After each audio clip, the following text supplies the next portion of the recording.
Y vamos a hablar ahora sobre servicios de cuidados. Y vamos a hablar sobre servicios de cuidados en ocasión de la puesta en circulación o de conocimiento que se hizo del estudio realizado por el Ministerio de Economía, Planificación y Desarrollo denominado Invertir en Cuidados, empleos que garantizan derechos.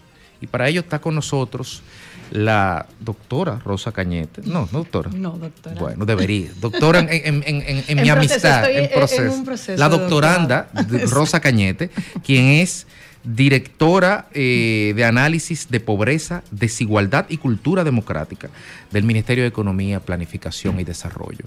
Una académica con amplia trayectoria y presencia en la República Dominicana que nos distingue no solamente con su amistad, sino con su visita el día de hoy. Ati, bienvenida. Y que la cara Buenas de Rosa tardes. expresa esta función, es una cara que dice que es de servicio. Así Rosa, es. hablemos un poco de cuidado. ¿Qué podemos entender por cuidado en sentido general de la óptica del MIPLI? Bueno, muchísimas gracias por la invitación y por este espacio tan importante para hablar de temas tan importantes como los cuidados y sobre todo poder dialogarlos más con la ciudadanía. Los cuidados, ¿qué son los cuidados? Bueno, los cuidados son principalmente las tareas necesarias para cuidar a las personas que tienen dependencias. ¿En qué sentido? Por ejemplo, niños menores de 5 años. Los niños menores de 5 años necesitan 24 horas de atención, ¿verdad? Lo mismo ocurre con muchos adultos mayores. Hemos estimado, no todos los adultos mayores son dependientes, pero sí es muy común que vayan desarrollando dependencias y que puedan llegar a tener dependencias moderadas o severas que ameritan también un cuidado de 24 horas, o personas con discapacidad que sean también dependientes. Estos son lo que se llaman cuidados directos. Los cuidados que son prioritarios para cualquier familia, es decir, cuando uno se levanta por la mañana, lo primero que tiene que resolver es que las personas que dependen de ti estén cuidadas, atendidas, llevarlas a la escuela, que estén alimentadas. También incluyen... Exacto, cambiar los pampers o cuidar a tus papás, porque tu papá, tu mamá, seguramente va a llegar un momento en que amerite cuidados. El que te cuidó va a necesitar ser cuidado. Y esto es importantísimo para la sociedad, porque como una sociedad no va a cuidar a quien lo necesita, pero es también importantísimo para la economía, porque sin estas funciones el sistema económico no puede funcionar, porque también implican no solo el cuidado directo de personas, sino el indirecto, es decir, todas las labores para estar alimentados, para que la ropa esté limpia, para que el hogar esté desarrollado. La política actualmente de servicios públicos para cuidados está priorizando a las poblaciones que son menores de 5 años y adultos con dependencias moderadas y severas. Uno de los primeros pasos que hemos hecho en el estudio es estimar cuántos son, ¿no? Tenemos alrededor de 864,000 niños y niñas menores de 5 años. ¿Cuánto? 864,000 en el país. Casi 1 millón. Casi 1 millón. Y alrededor de 100,000 personas adultas que necesitan también ser cuidadas, que tienen dependencias moderadas y severas. Mal contadas. Mal contadas. Entonces, estamos hablando de 1 millón de personas que necesitan ser cuidadas y que tradicionalmente estos roles se han desarrollado a lo privado de los hogares, ¿verdad? Ha habido muy pocos servicios públicos en el país para atender estas poblaciones que todos estaremos de acuerdo que son importantísimas para todos y cada uno de nosotros, ¿verdad? Entonces, al estar relegado al hogar, ¿qué ocurre? Que se organiza dentro del hogar quién es que va a cuidar a estas personas, porque lo necesitan. Y hemos estimado también en base a la encuesta de fuerza de trabajo que hay 851,000 personas en el país que se dedican como labor principal a cuidar y que eso les impide participar del mercado laboral. O sea, a cuidar porque tiene que atender a alguien que tiene... A curar al otro millón. Sí. A alguien que tiene dependencias. El nombre es cuidado de la familia y del hogar. El tema es, para que no se malinterprete, que no son esas 800 y tantos mil, no es que lo tienen como un trabajo, sino como una obligatoriedad de familiaridad. Totalmente. Sí. La doméstica que va a una casa que tiene que pagarle a otra para que le atienda a los muchachos, exacto, por ejemplo. Estamos hablando de no remunerado, ¿eh? De personas que sin remuneración tienen que cuidar a su otros, vida sí, a cuidar. a esa es la diferencia. El 98% de estas personas son mujeres. Y son mujeres que muy lejos de lo que solemos pensar, hemos sacado todos los datos, por ejemplo, del nivel educativo, el 13% de ellas tienen nivel universitario. Oh. Y el 52% de ellas tiene nivel de secundario o técnico, es decir, que tendrían serían perfectamente hábiles para integrarse al mercado laboral. Mierda.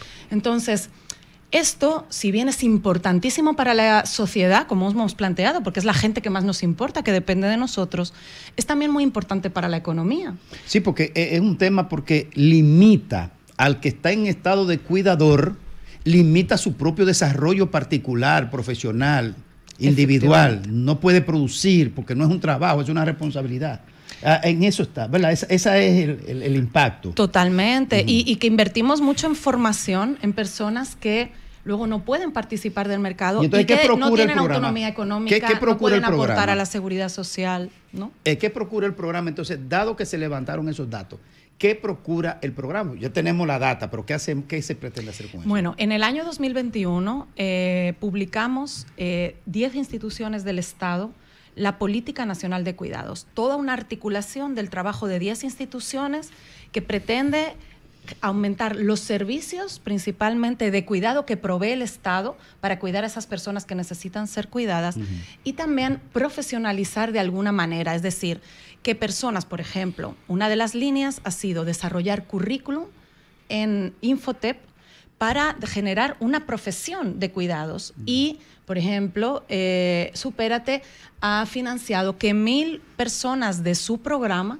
puedan profesionalizarse en cuidados en el Infotep y a partir de ahí participar en los servicios públicos que pueda dar el Estado para cuidar, ¿no? Entonces, eso implica la expansión de los servicios institucionales, que es lo que más se conoce, como son CAIPIS, Centros de Atención a Primera Infancia. Eso que luce muy, muy interesante porque trae una connotación nueva.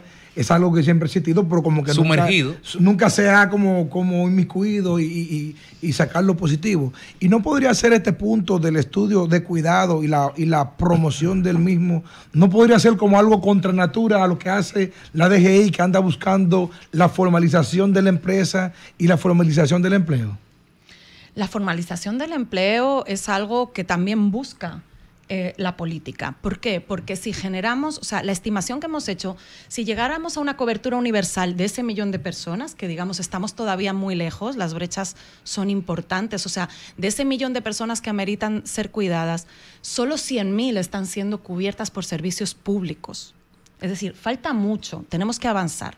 Pero si llegáramos a la cobertura universal, si estimamos el impacto en cobertura universal, se generarían 370,000 empleos y más del 50% de ellos serían formales. ¿Por qué serían formales? Porque serían servicios públicos. Todo digamos, el personal necesario para atender aulas de infantil o el personal necesario para atender CAIPIS o el personal necesario para atender a adultos mayores serían formales. Y estamos desarrollando también una línea más innovadora que son servicios domiciliarios, sobre todo para adultos mayores. Los servicios domiciliarios, o sea, un adulto mayor, nadie quiere llevarlo a un asilo. La mayoría de las familias prefieren que esté en su casa. Sí. Y el adulto mayor también. Y en pero términos eso en este de país. salud. No, en esta eso cultura, en este país, porque hay una estigmatización negativa respecto de los asilos. Porque los asilos en otras ciudades desarrolladas son verdaderos espacios de jardines de trato de cuidado. La literatura, toda la literatura que existe en el cuidado a adultos mayores enfatiza que lo óptimo es mantenerlo en su comunidad y en su casa, porque así no pierde no tiene soledad, está activo, los vecinos lo visitan y echan un dominó, es decir, y se mantiene mejor. Ahora, hay personas que ameritan un asilo y también se está empujando servicios institucionales. Pero, perdón, solo acabando con el tema de servicios domiciliarios, esa línea lo que se está haciendo es esta profesionalización que estamos haciendo con Infotep. La idea es que las personas que salen formadas se afilien a cooperativas. Y ya hay varias cooperativas en el país que están abriendo su línea de trabajo de cuidado domiciliario en cuidados. Por supuesto con personas certificadas. Y la idea es que desde el Estado podamos financiar, por ejemplo, para hogares en pobreza y en vulnerabilidad, atención también por la línea de servicios domiciliarios. Toda la atención que se contrate desde el Estado a cooperativas se va a exigir que sean empleadas formales y con un salario mínimo del sector privado no sectorizado. Por lo tanto, con un salario digno y con un empleo formal que cotice a la seguridad social. Y por lo tanto, el volumen de empleos que se podrían generar formales es muy alto y podría incluso aumentar, en el caso de cobertura universal, un 23% la ocupación formal femenina. Rosa, los datos imagino que son del censo. O del estudio, o tú me La dirás. Enogar y la encuesta de fuerza de trabajo. Bien. Entonces, ahora pregunto, ¿cómo identifican, tú tienes aproximadamente, redondeando, casi 1 millón de personas que están sujetos de cuidado, entre 800, los niños y los adultos, y tiene 850,000 personas cuidando ese millón? Sí.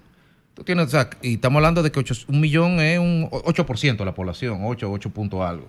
Entonces, ese 16% de la población que está fuera del circuito económico y el Estado está pensando en planes de cómo insertar, hablaste de cómo podemos insertar de 100,000 a llevarlo a 350,000, el costeo de esa expansión en los servicios por parte del Estado, de esa articulación de esas 10 instituciones que tú hablaste, ¿qué se ha provisto en los próximos 10 años de cómo hacerlo y de dónde ubicarlo? Hemos hecho una estimación para cerrar las brechas en 10 años porque toma tiempo. Es decir, por ejemplo, la construcción de infraestructuras toma tiempo. Y la formalización y profesionalización de personas que estén capacitadas a cuidar adecuadamente también toma tiempo. Entonces, si en 10 años cerráramos la brecha, dependiendo de si estimamos cubrir al total de la población o decir, no, mira, desde el Estado solo vamos a cubrir a los hogares en pobreza monetaria o solo vamos a cubrir a los hogares en pobreza, en vulnerabilidad y pobreza estructural, ¿no? Que son diferentes escenarios de cobertura. Podría costar entre 0.9% del PIB tras 10 años de inversión, si es solo a pobreza monetaria, y cobertura universal costaría 3 puntos del PIB. Mira, a mí me causa una agradable impresión conocer estas informaciones que yo no sabía. Esta es una actividad que no ha tenido divulgación sobre las nuevas funciones que está asumiendo el Estado, que es una esencia de solidaridad. Que acá haya casi 1 millón de muchachos de menos de 5 años jodidos, que no pueden contar con su propia familia. Oye, y que ahora se ha creado una instancia para tratar de desarrollar los procesos que permitan que cualquiera en esta sociedad puede contar con el apoyo del Estado cuando tenga una condición limitada para vivir. Yo creo de verdad, Rosa, que tú debes hacer un esfuerzo grande de divulgación, porque esto no se conocía. Yo no conocía este crecimiento y entiendo que es una acción de solidaridad que hay que ayudar a que se concrete. Rosa, hay un tema. Exactamente. Por un trabajo social que yo tengo años haciéndolo, tiene que ver con la familia con hijos con autismo. Nosotros visitamos la directora de estadística, la señora Miosotis, precisamente en el contexto del previo al censo, y fuimos a consultar la posibilidad de que se levante la data de cuántas familias con hijos con autismo hay en los hogares dominicanos. Evidentemente es un aspecto muy técnico que no se puede hacer tan detalladamente un censo, ¿verdad? Ahora, hablamos de Enogar en aquel momento. ¿Se puede levantar la data? ¿Han levantado data ustedes dentro de esa situación de familias con hijos, niños, jóvenes y adultos con autismo? Y si es posible hacerlo para incorporarlo en ese plan de trabajo.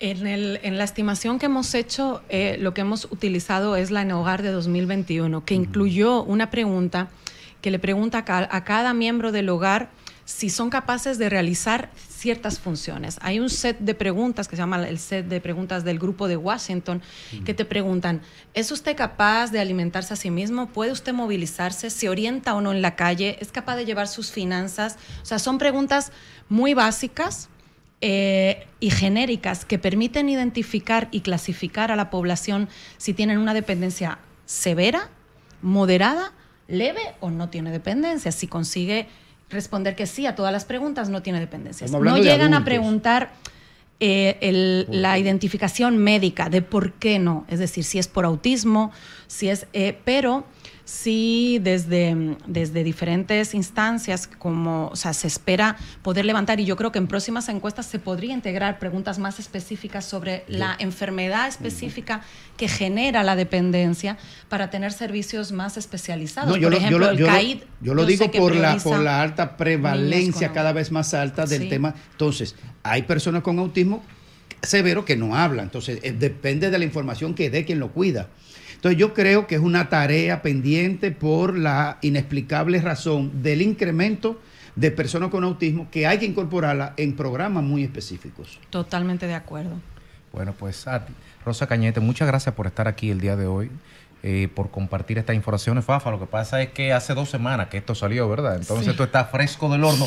Y el único que no trajeron, tú te vas a quedar con él, con el único estudio. Tú vas a tener tiempo. Pero de verdad, Rosa, hay que incrementar la divulgación de estas nuevas. Por eso vinieron aquí. Estamos a la disposición para explicar un poco más en detalle, mostrar qué se ha conseguido, qué falta por conseguir y sobre todo para generar más conciencia tanto en la sociedad como en la comunidad política de que invertir en cuidados no es solo absolutamente necesario y prioritario para todos nuestros hogares y familias, sino también para la economía. Es una de las mejores decisiones económicas que se pueden hacer. Gracias. Crecimiento económico que genera bienestar. Gracias por estar aquí, Rosa. Y cualquier información que tenga, por favor, siempre manténnos al tanto y las puertas están abiertas.